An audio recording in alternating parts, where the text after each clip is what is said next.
Sabda Rasulullah Shallallahu Alaihi Wasallam, awwalu ma yuhasabu ar-rajulu ala sholatihi summa an-nisaihi wa ma malakat yaminuhu in ahsana usyratahu ma'ahum wa ahsana ilaihim ahsanallahu ilaihi wa awwalu ma tuhasabu al-mar'atu ala sholatiha summa an haqi jaujiha. Nah, dalam hadis ini Rasulullah Shallallahu Alaihi Wasallam memberitahukan kepada kita tentang apa yang paling pertama kali nanti akan dihisab oleh Allah, baik dari seorang laki-laki ataupun dari seorang perempuan. Yang akan pertama kali dihisab oleh Allah, Pak, dari seorang laki-laki, pertama yang akan ditanyakan itu adalah sholatnya, an-sholati, sholat. Yang kedua, summa an-nisaihi, kemudian istrinya. Yang ketiga, wa ma malakat yaminuhu, yaitu budak yang dimilikinya. In ahsana usyratahu ma'ahum wa ahsana ilaihim ahsanallahu ilaihi. Kalau si laki-laki tersebut dia mempergauli mereka, baik istrinya ataupun budaknya dengan cara pergaulan yang baik, maka Allah pun akan berbuat baik kepadanya. Sementara wa awwalu ma tuhasabu al-mar'atu, yang paling pertama kali yang akan dihisab dari seorang perempuan, yang pertama adalah an sholatiha, tentang sholatnya, summa an haqi jaujiha, kemudian dari hak suaminya. Jadi akan ditanyakan apakah hak suami sudah dipenuhi atau belum. Jadi dua, hiji sholat, kedua hak suami. Rasulullah Shallallahu Alaihi Wasallam bersabda lagi, fa aina anti minhu qalat ma'aluhu ay ma aksuru fi khidmatihi illa ma ajaztu anhu qala fa kaifa anti lahu fa innahu jannatuki wa naruki. Nah, Rasulullah ini bersabda kepada seorang wanita yang bersuami. Kata Rasul, bagaimana kedudukanmu terhadap suamimu? Jawabnya, si istri tersebut menjawab, saya tidak mempersempit dan tidak sembrono dalam berkhidmat kepadanya, kecuali jika saya tidak mampu melakukannya. Maka Rasulullah SAW bersabda, bagaimana kedudukanmu kepadanya, maka dia adalah surga dan nerakamu. Artinya dari hadis ini, seorang istri apakah dia akan berada di surga atau di neraka nantinya tergantung bagaimana kapasitas kekhidmatan dia terhadap suaminya. Kemudian sabda Rasulullah Shallallahu Alaihi Wasallam, arba'atun minan nisa'i fil jannah wa arba'atun finnar. Wa dzakara fil arba'ah allawati fil jannah imra'atan afifatan toyatan lillahi wali jaujiha waludan sabiratan qani'atan bil yasiri ma'a jaujiha datal haya. Al hadis. Ada 4 golongan dari perempuan yang akan menjadi penghuni surga, dan akan ada 4 golongan perempuan yang akan menjadi penghuni neraka. Nah, kemudian Rasul menceritakan 4 yang akan masuk surga. Siapa 4 yang akan masuk surga? Pertama adalah imro'atan afifatan to'iyatan lillahi wali jaujiha walu dan sobirotan. Sanomor tinggal dilihat terjemahannya. Di antara 4 perempuan yang akan menjadi penghuni surga itu, yaitu wanita yang memelihara dirinya, afifatan, wanita yang memelihara dirinya, kemudian taat kepada Allah dan kepada suaminya, banyak anaknya, dan sobar menerima apa yang ada walaupun sedikit bersama suaminya, kemudian pemalu. Jika suaminya pergi, dia memelihara dirinya dan hartanya. Jika suaminya berada di rumah, ia mengekang lisannya, ya, menjaga lisannya. Kemudian di antara 4 wanita lagi adalah wanita yang ditinggal mati suaminya, kemudian mempunyai anak-anak yang kecil, lalu ia mengekang dirinya, memelihara dan mendidik anak-anaknya berbuat baik terhadap mereka, dan tidak mau kawin lagi karena takut menyia-nyiakan mereka. Kemudian Nabi bersabda lagi, Berarti anu di mana ya? Anu di surga, anu di surga. Nabi bersabda lagi, adapun 4 wanita yang berada di neraka adalah wanita yang jelek lisannya, ucapannya terhadap suaminya, berarti suka berkata kasar terhadap suaminya. Jika suaminya pergi, ia tidak mau menjaga dirinya, berarti mumpang-mumpeng suami teu aya, tidak mau menjaga dirinya. Dan jika suaminya berada di rumah, ia menyakitkan suaminya dengan ucapannya, berarti dia tidak bisa menjaga lisan, dari lisannya keluar kata-kata yang dapat menyakiti hati suaminya, itu akan menjadi penghuni neraka. Yang kedua, wanita yang membebani atau menuntut suaminya di mana suaminya tidak mampu melakukannya. Artinya meminta sesuatu kepada suami dan suami tidak mampu memenuhi permintaan tersebut. Jadi meminta sesuatu yang di luar kemampuan suaminya.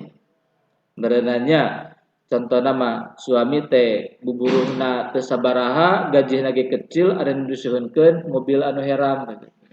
Kira-kira lah gitu. Ya. Kan itu di luar kemampuannya. Ya. Yang ketiga, wanita yang tidak menutup dirinya dari lelaki lain dan ia keluar dari rumahnya dengan berhias. Jadi memperlihatkan auratnya selain kepada suaminya. Kan harusnya hanya diperlihatkan kepada suami gitu ya. Jika suami maka tidak ada aurat. Nah, sementara kepada selain suaminya itu jangan diperlihatkan. Kemudian ketika keluar dari rumahnya teh ngahaja, berhias, dandan, jadi tibalik. Kudu nama dandan teh di rumah untuk suaminya supaya suami betah di rumah. Ya mah tibalik di rumah tara dandan, begitu akan keluar rumah dandan. Nah, jadi jang saha dandan teh. Jang batur jang suami. Jang batur ya. Kudu nama dandan teh jang suami. Nah, maka di dia yang keempat, wanita yang akan masuk neraka itu yang ketiga, wanita yang tidak menutup dirinya dari lelaki lain dan ia keluar dari rumahnya dengan berhias. Yang keempat, wanita yang sama sekali tidak mempunyai cita-cita kecuali hanya makan, minum dan tidur. Jadi di pikiran teh eta we gitu teh.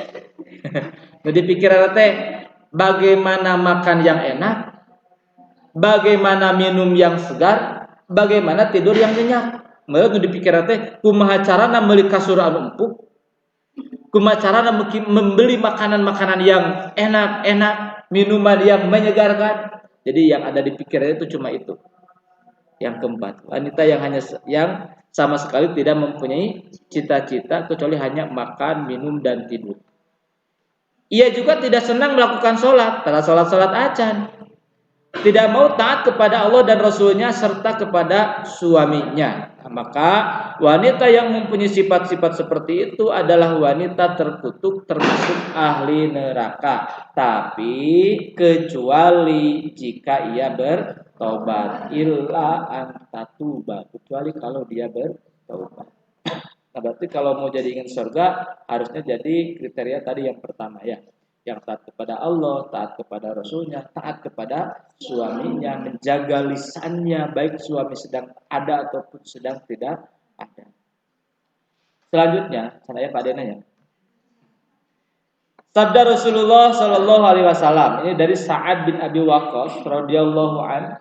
Beliau mendengar Rasulullah Shallallahu Alaihi Wasallam bersabda, Innal mar'ata idza lam tufarrij an zawjiha fi dhikihi la'anahallahu ta'ala wa ghadabahallahu ta'ala wa la'anat hal malaikatu ajmain.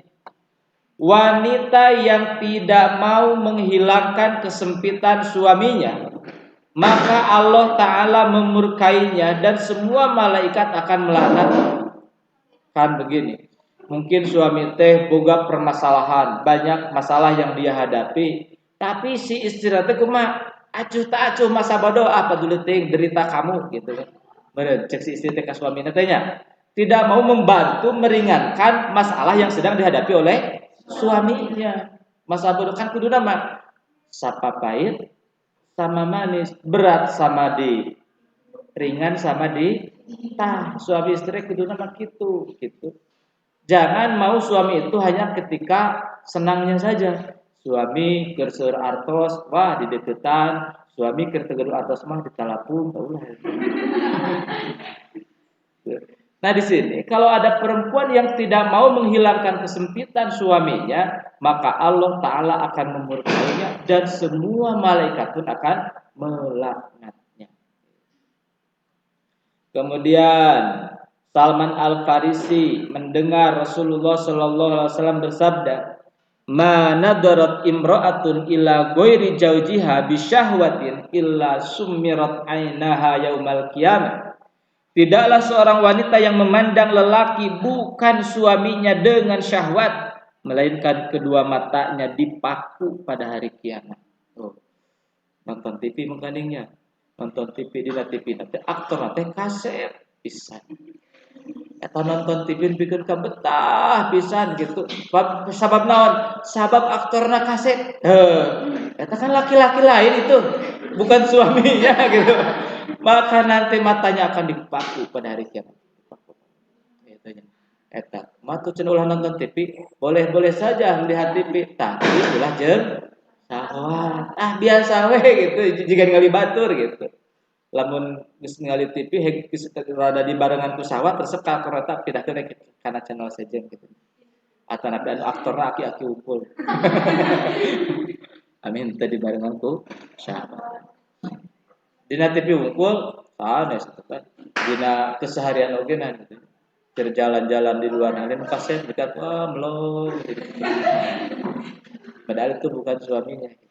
Awas dipaku dapat orang. Kududa kumaha tuh godul basor. Katanya menundukkan pandangan. Pameget sami gitu ningali nu geulis teh kudu menundukkan pandangan. Amin teu sawat gitu nya. Istri oge sami gitu lamun ningali kaset ulah melong wae gitu sebab bisa keluar naon tah. Bisi keluar syahwat. Karena lamun geus resep ka batur balik ka bumi ningali suami jadi geuleuh ka suami. Sabab ningali di luar acan tadi pamri kaset nah cenah ari salaki urang goreng patut kieu. Jadi embung karena di bumi teh. Oh, kenapa nggak jadi embung? Karena sudah melihat rumput tetangga. Nah, lebih hijau. Abu Ayyub Al-Ansari mendengar Rasulullah Shallallahu Alaihi Wasallam bersabda, "Khalaqallahu fi sama'id dunya sab'ina alfa malakin yal'anuna kullam ra'atin yahunu jaujaha fi malihi wa kanat yaumal qiyamati ma'as saharati wal kahanati wa in afnat umroha fi hidmati jaujiha." Allah telah menciptakan 70.000 malaikat di langit dunia. Langit yang terdekat dengan dunia. Tugasnya untuk apa? Yal'anuna kullam ra'atin. Malaikat itu akan mengutuk setiap wanita yahunu jaujaha, wanita yang mengkhianati harta suaminya. Wanita yang mengkhianati harta suaminya. Kena lah suami mah teu apaleun ieu kumaha bendahara we gitu kan. Ya kan biasana dina rumah tangga bendahara teh istri acara salaki abi mah tarang audit ieu gitu. Taranganya duitnya dipake naon wae aku mah urang we gitu. Akhirnya harta suami digunakan untuk hal-hal di luar izin suami. Kan istri itu kalau mau mengeluarkan harta, jangankan harta suami, hartanya sendiri itu harus ada izin dari suami. Kan abdi mah jadi wanita karir, dapat gaji sendiri.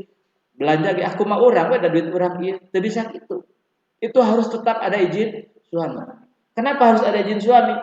Istri bisa keluar rumah tanpa dosa itu karena diizinkan suami. Dalam tanpa diizinkan ke suami, cek suami teh wayana cicing di imah sarjana PNS kudu alpa eta teh.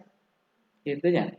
Nah, kunaon teu dosa keluar? Beda ada izin suami. Maka pendapatan yang didapatkan atas izin suami, maka mengeluarkannya pun harus berdasarkan izin suami.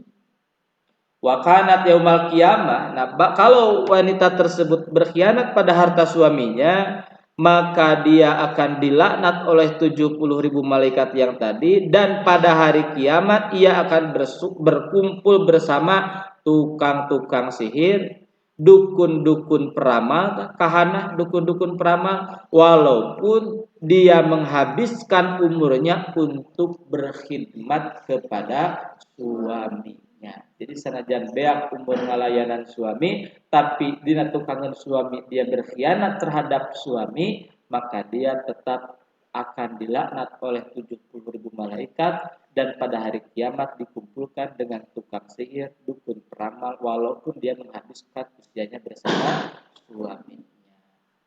Nah itu saja karena waktunya sudah habis ya. Cukup dapat dipahami walaupun sedikit, mudah-mudahan menjadi tambahan ilmu dan berharap mudah-mudahan Anda sekalian nanti ketika sudah bersuami menjadi istri-istri yang soleh.